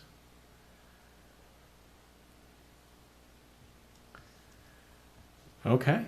Thank you very much. I guess that takes care of agenda item 4C. We will take your comments to heart, and we'll move forward. I think at this time I have on my agenda that it would be a good time to do a quick recess, and I think it probably would be. So why don't we take, we've been at it for a while, let's take 8 minutes, give everybody adequate time to stretch and take care of themselves, and we will come back at 8:49. Thank you very much. Recess for 8 minutes.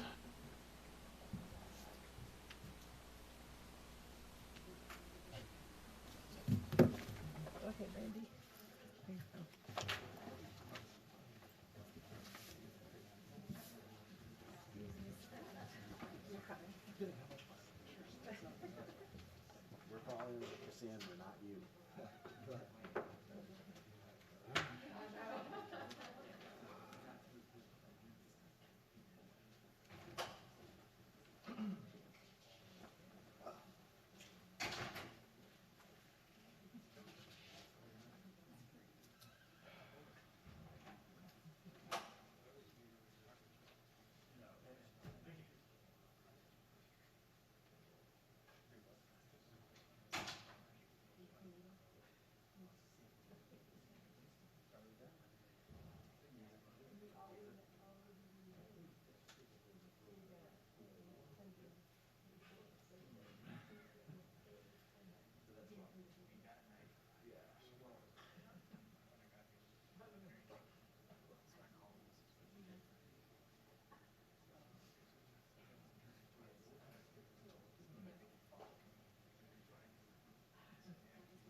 Rocky start.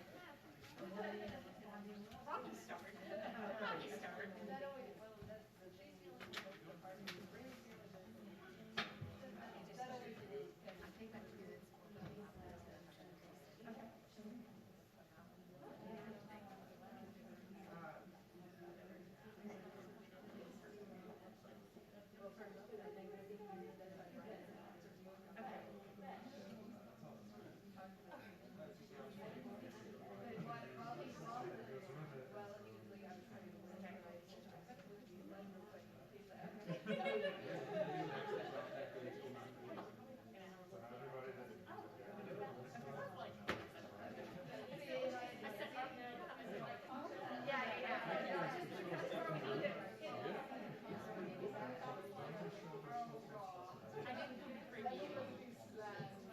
Give those to the principals.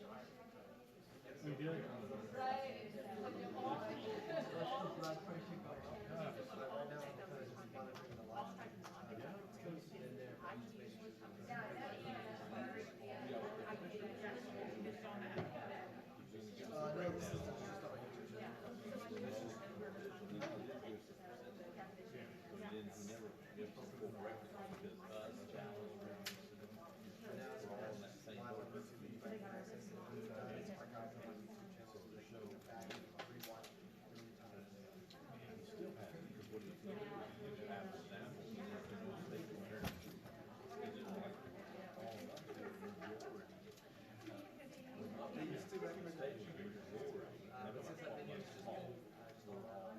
Some of them never.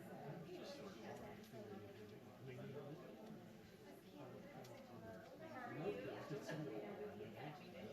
And those were they weren't.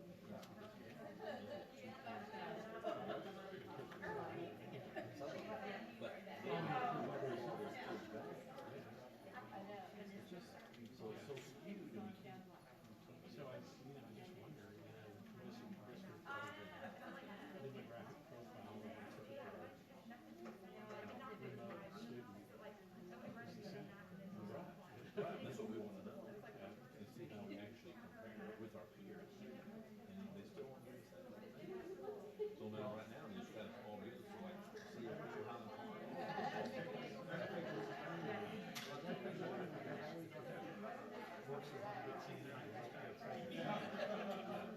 true. We learn that because then you go take some of them. I mean,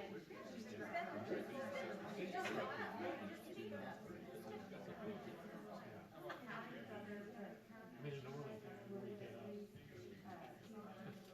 higher participation rate, the more kids test, the more the score.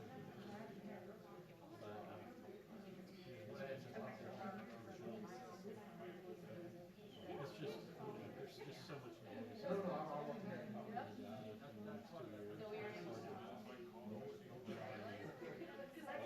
I went back and pulled the kid and see if they saw it. Look at that. Look at a little bit fine and then go and get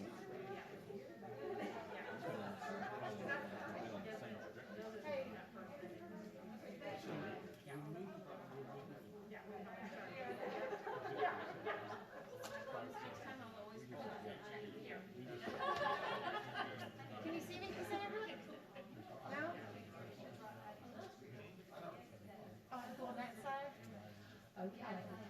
You can have you find that. I mean, I have to go back in there and do whatever.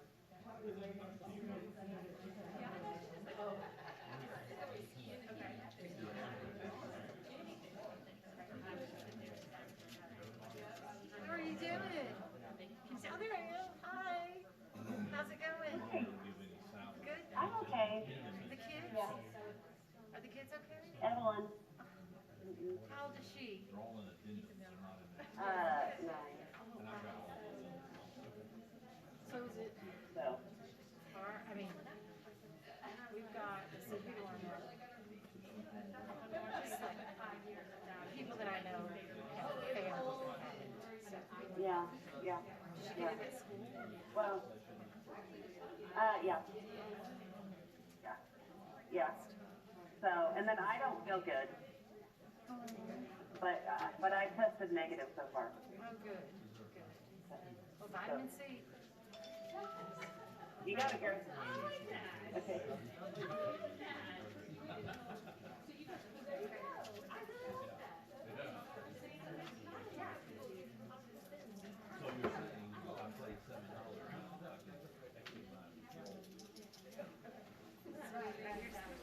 Thank you, dear.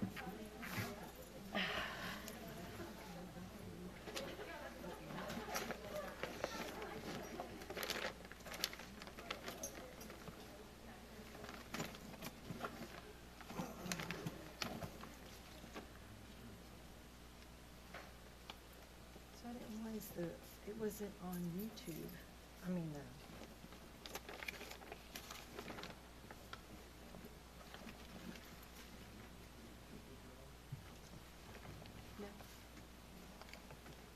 Can you hear me? Is it? It's not lit up. See, there it's lit up. The meeting of Carrollton-Farmers Branch ISD Board of Trustees is called back to order at 8:50 p.m. We will proceed to our next agenda item, number 5, which is the consent agenda. The consent agenda is a mechanism that the board uses to approve a number of routine items together with a single vote. In compliance with the Texas Open Meetings Act, the public notice for this meeting includes a list of all consent agenda items, and the board has been provided ample information about these items in advance. Prior to any action taken on the consent agenda, board members may request the withdrawal of individual items for clarification or discussion. So I'll ask now, board members, are there any items to be removed from the consent agenda at this time? Hearing none and seeing none, board members, do I have a motion regarding the consent agenda? Ms. Derrick. I move that we approve the consent agenda as presented. I have a motion from Ms. Derrick. Do I have a second? I have a second from Mr. Shackman. Thank you. All in favor, please raise their hand. I see 5 hands raised. All opposed? I see no hands raised by a vote of 5 in favor and 0 opposed. Oh, I'm sorry. I'm forgetting our online participant. Did she have her hand up? Okay. So we have 6 hands raised and 0 hands not raised. So by a vote of 6 in the affirmative and 0 against, the motion passes. The consent agenda passes. We'll move on now to agenda item 6, which is our items for discussion and or action. And 6A is items removed from consent, but there are no items removed from consent that need to be addressed. I'm getting so excited about that, I'm losing control of my ability to speak, to read a script. So there are nothing pulled from consent agenda, so we'll skip 6A and we'll move to 6B, which is to consider and approve revisions to policy GKD local, non-school use of school facilities. So I'll turn this over to Mr. Marsh. Thank you, Dr. Black. As you'll recall, a subcommittee was selected, and that consisted of Mr. Bocik, Mr. Ramos, and Mr. Shackman. They met and looked at the model policy for GKD local, which is non-school use of school facilities, and they compared it to a current policy, and they worked diligently to create an excellent policy. It was sent back and reviewed by TASB, and they returned it without any comments. It was put online for the community to be able to review it and provide feedback. We received no feedback. And we want to thank the committee for your hard work and your diligence. And we ask that you approve GKD local as presented. Thank you, Mr. Marsh. I'm going to ask if there is a motion regarding this agenda item. Mr. Shackman? I move that we approve the amended revisions to policy GKD, accepting the policy as currently presented. I have a motion from Mr. Shackman. Do I have a second? Second from Ms. Derrick. Is there any discussion? I'm practicing wait time again, and I hear no discussion, so I'll ask for all those in favor to raise their hand, please. And I see 6 hands raised. All those opposed? No hands. By a vote of 6-0, the motion passes. That moves us to agenda item 6C, which is consider approve the district's annual comprehensive financial report, the ACFR, for the period ending August 31st, 2021. I'll turn this over to Mr. Guerra. Thank you, Dr. Black. As you know, the auditors present every year to an audit committee that 3 board members, including yourself, are part of. I think Mr. Shackman wanted to talk about the results and the possible approval by the board at this time. Is that correct? Thank you, Mr. Shackman. Don't know if I wanted to or if I drew the short straw. Happy to do it. Thank you to my colleagues, Ms. Hatfield and Dr. Black, who I got to share the committee with. Thank you to our auditors this year. They were a new firm and they performed excellently in the entire process. And board members, I'm pleased to share with you that the committee was presented the information that has come out and is available to us. And we have an absolutely spot-on, clean audit report, which is exactly the way we like it. The finance department in our district continues to support our schools well, and our folks, staff, they use the appropriate procedures, etc. And so we have an absolutely clean audit that will lead us on for the next year, and it's exciting to do that. And so with that in mind, I would make a motion then, Dr. Black, that we accept this used to be the CAFR report.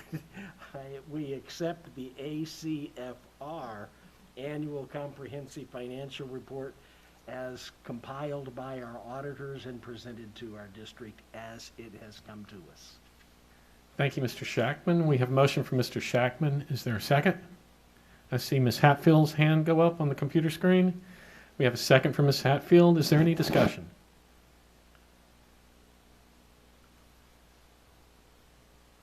Okay, I'll ask all those in favor to show by raising their hand.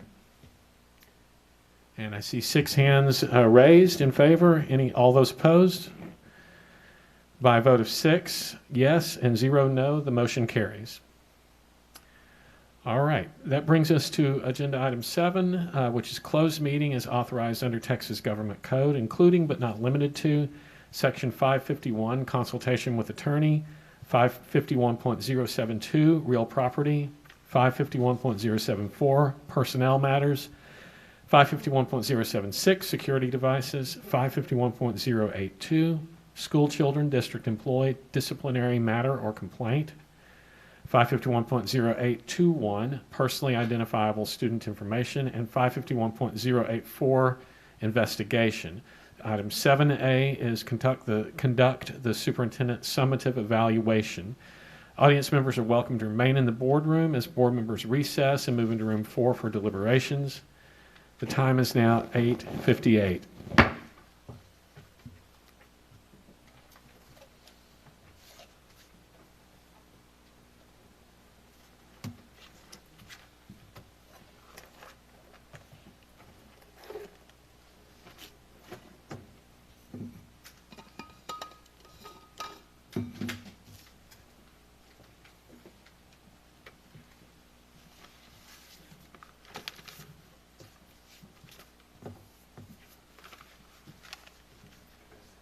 Thank you.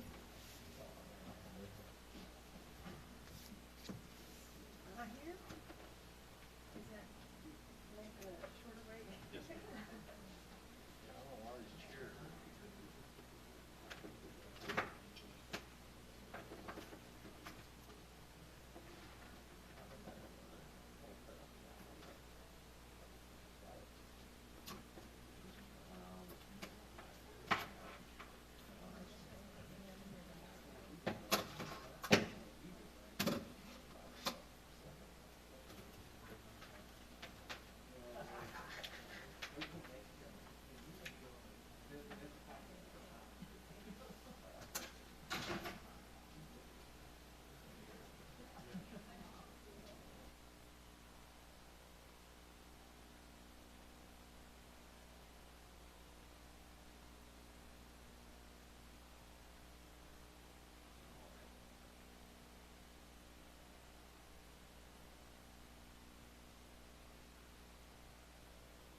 We are back on record in open session, having returned from closed session. The time is now 10 p.m.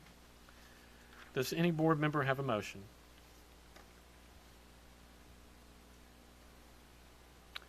Mr. Shackman. Dr. Black, the board had a good discussion and very much wants to be on record as telling Dr. Chapman we appreciate him. All of our staff and administration have worked during such challenging times, and Dr. Chapman, you get to be the admiral of the Navy and drive the ship, and we appreciate what you've done and what we'll continue to do. With that, I would like to make a motion. First part of the motion is that the board wants to extend Dr. Chapman's contract, which will be an extension adding a full year, taking it now to 6/30/2027. And we also, as a part of this process, want to give him a commensurate raise of 2%. And we look forward to that being something that we will continue for all of our staff. But the motion will then read, so a 1-year extension, a 2% raise, and going forward. Thank you, Mr. Shackman. I have a motion from Mr. Shackman. Is there a second? I have a second from Ms. Benavides. Is there any discussion? Okay, seeing no or hearing no comments, I'll go ahead and ask all those in favor to please show by raising their hand.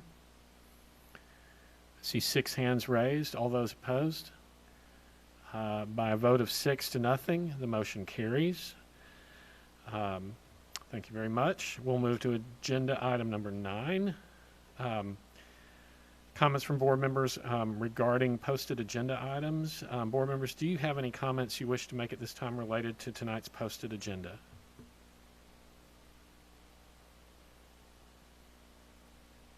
All right then, ladies and gentlemen, we've reached agenda item number 10, which is adjournment. So we are adjourned. Thank you all for being here and sticking with us to the bitter end. We are adjourned at 10:03 p.m.